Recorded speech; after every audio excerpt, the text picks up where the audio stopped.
Hello अस्सलाम वालेकुम, कैसे हैं आप। आई होप आप लोग बिल्कुल परफेक्ट होंगे। आज की जो मेरी वीडियो है रिबॉन्डिंग की वीडियो है। पहले भी मैंने आपके साथ शेयर की हुई है रिबॉन्डिंग की वीडियो। वो मैंने फार्मेसी की स्लेस यूज़ की थी। आज जो मैं यूज़ कर रही हूँ प्ले इट स्ट्रेट, ये मेरे पास है। सिल्की की है, नोवेला न्यू एडिशन है। ये मेरे पास 2 ट्यूब हैं, 1 ट्यूब और 1 न्यूट्रलाइज़र आपको मिलता है। अगर आप 2 ट्यूब खरीदोगी तो ऑब्वियसली आपको 2 ट्यूब और 2 न्यूट्रलाइज़र मिलेंगे। ये बालों की लेंथ के ऊपर डिपेंड करता है आपके क्लाइंट के।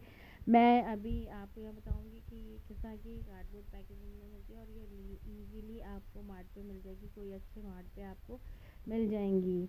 और लोग मुझसे पूछते रहते हैं कहाँ से मिलेंगी, कहाँ से मिलेंगी। लिंक जो है मैं डिस्क्रिप्शन बॉक्स में डाल दूँगी इसका कि ये कहाँ से मिलेंगी। वैसे आपको ईज़िली मिल जाएंगी स्टोर से, किसी भी कॉस्मेटिक्स से। ये इस तरह की ट्यूब में होती है और ट्यूब भी अच्छी खासी बड़ी है, छोटी नहीं है। अच्छा, ये हमारे क्लाइंट हैं, इनके बाल हैं और इनके वर्जन हेयर हैं, टिंटेड हेयर नहीं है। जिनके टिंटेड हेयर होते हैं तो उसकी टाइमिंग अलग होते हैं क्रीम लगाने के। इनके वर्जन हेयर हैं। कोई इनके बॉन्डिंग बालों में वो नहीं हो रही है, स्टिकिंग नहीं हुई हुई है। और जिन बालों में स्टिकिंग हुई हुई होती है, जब तक आपके बालों की स्टिकिंग ख़त्म ना हो जाए जब तक आप ये क्रीम अप्लाई नहीं कर सकते, क्योंकि ऑलरेडी आपके बालों में केमिकल यूज़ हुए बहुत है। और ये सेकेंड केमिकल यूज़ करोगे तो आपके बाल जो होते हैं डैमेज होते हैं। डैमेज होने के बाद आपके क्रंची होके बाल ख़त्म हो जाते हैं, उतर जाते हैं। अच्छा, मैंने इनके पार्टीशन कर दिए। हमें इस तरह से 4 पार्टीशन करने हैं अपने क्लाइंट के। 4 पार्टीशन करने के बाद अब मैं क्रीम निकालूंगी। क्रीम आप अपने अंदाजे से निकालो। वैसे मैंने हाफ़ से ज़्यादा ही क्रीम इनके पहले निकाली थी कि हाफ़ से ज़्यादा क्रीम निकाल लेते हैं। और प्लीज़ मैं आपको बोल रही हूँ कि ये आप किसी अच्छी ही ब्यूटिशियन से करवाइएगा जो एक्सपर्ट हो इस चीज़ में। ये घर में लेके नहीं बैठ जाइएगा कि घर में ख़ुद से रिबॉन्डिंग कर ले हम। ईज़ी होगी रिबॉन्डिंग करना। आप ही लोग ये समझते हैं ये बहुत इजी है, देखने में इजी ज़रूर फील हो रहा है, लेकिन है ना, वैसे देखने में ज़रूर फील हो रहा है कि आप इजीली कर सकते हो, लेकिन ये इजी नहीं होता, ये मुश्किल होता है। और हमेशा एक्सपर्ट से ही करवाना चाहिए। अगर आपने टाइमिंग की थोड़ी सी भी ऊँच नीच कर ली अपनी, क्या यानी टाइम का आपने, जैसे आपको 15 मिनट्स में इसको रिमूव करना है और आपने 1-2 मिनट भी ऊपर कर लिया तो आपको पता है आपके बाल डैमेज हो जाएंगे।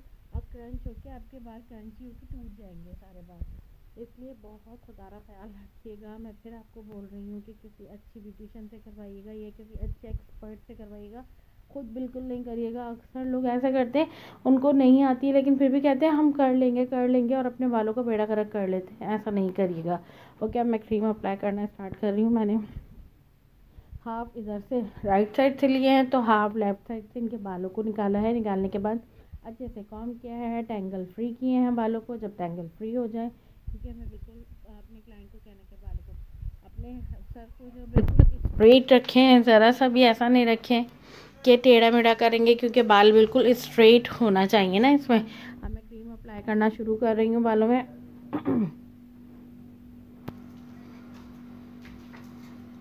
इस तरह से मैंने पूरे बालों में क्रीम अप्लाई कर दी है इनके। और क्रीम जब हम अप्लाई करते हैं तो हमेशा याद रखिए कि कितना 1 इंच छोड़ के क्रीम अप्लाई करें।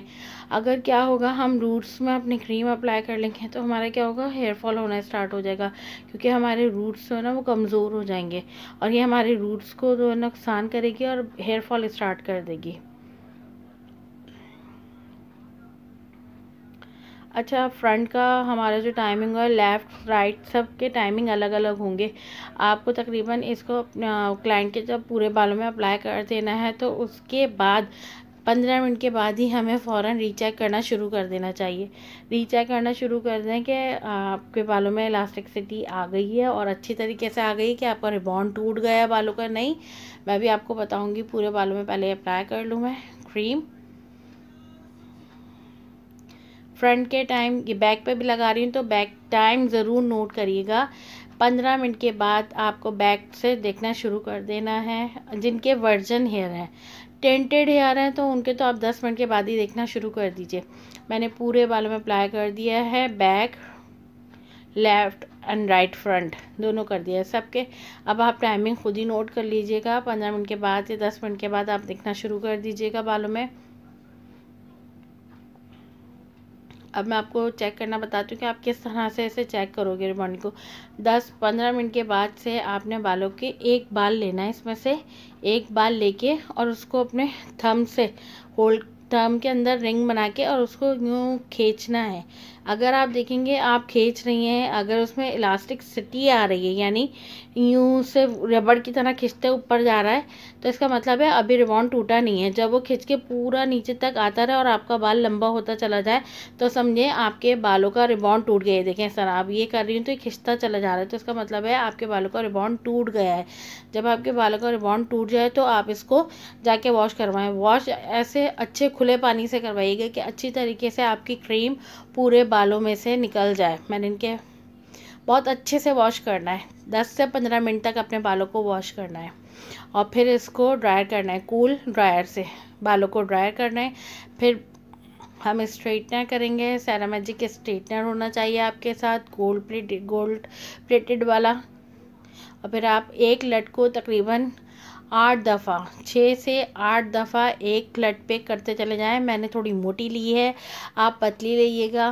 पतली लेके और बालों में 8 दफ़ा इसको करें। जब तक करते रहें जब ये स्ट्रेट ना हो जाए, स्ट्रेट हो जाए और शाइनी ना हो जाए, जब तक करें। आप 6 से 8 दफ़ा करोगे आपके बाल स्ट्रेट और शाइनी हो जाएंगे, क्योंकि हमें न्यूट्रलाइज़र यूज़ करना होता है और हमें अपने बालों को लॉक करना होता है। यही समझे पूरा रिबॉन्डिंग का जो चीज़ है ना, वो इसी पे ही है। अगर आप ये स्ट्रेटनर अच्छा कर लोगे ना तो आपके रिबॉन्डिंग के रिज़ल्ट बहुत अच्छा आएगा।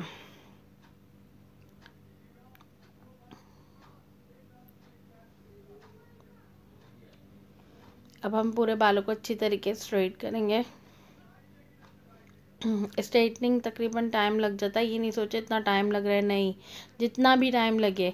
हम तकरीबन जब भी रिबॉन्डिंग करना शुरू करते हैं तो क्लाइंट के सर पे ही खड़े रहते हैं। आपको पता है रिबॉन्डिंग करना शुरू करते हैं तकरीबन कितना टाइम लग जाता है, 5 से 6 घंटे लग जाते हैं रिबॉन्डिंग करने में, क्योंकि स्ट्रेटनर में 2-3 घंटे लग जाते हैं। अब ये न्यूट्रलाइज़र है, मैं न्यूट्रलाइज़र इनके बालों में लगाऊंगी ताकि इनके बालों में जो रिबॉन्ड है वो लॉक हो जाए।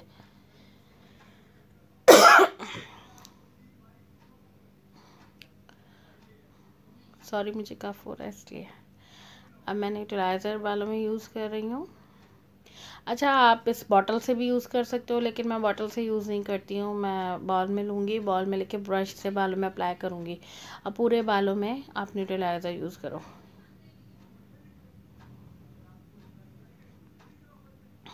अगर आपको मेरी वीडियो पसंद आई हो तो प्लीज़ लाइक, सब्सक्राइब और शेयर करना मत भूलिएगा।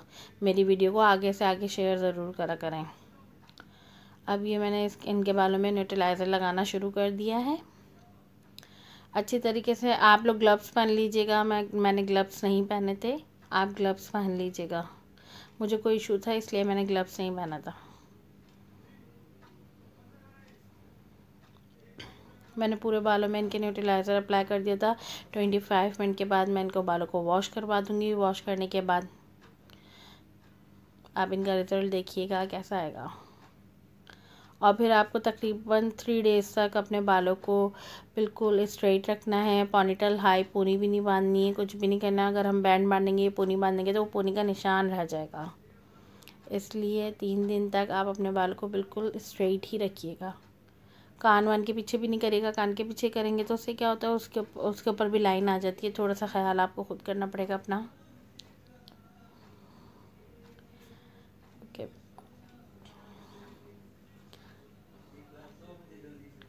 अच्छी तरीके से न्यूट्रलाइज़र पूरे बालों में अप्लाई कर लिया था। फिर मैंने 25 मिनट्स रखा, फिर इनके बालों को वॉश करवा दिया। वॉश करने के बाद देखिए इनके बालों में ये रिज़ल्ट आया है,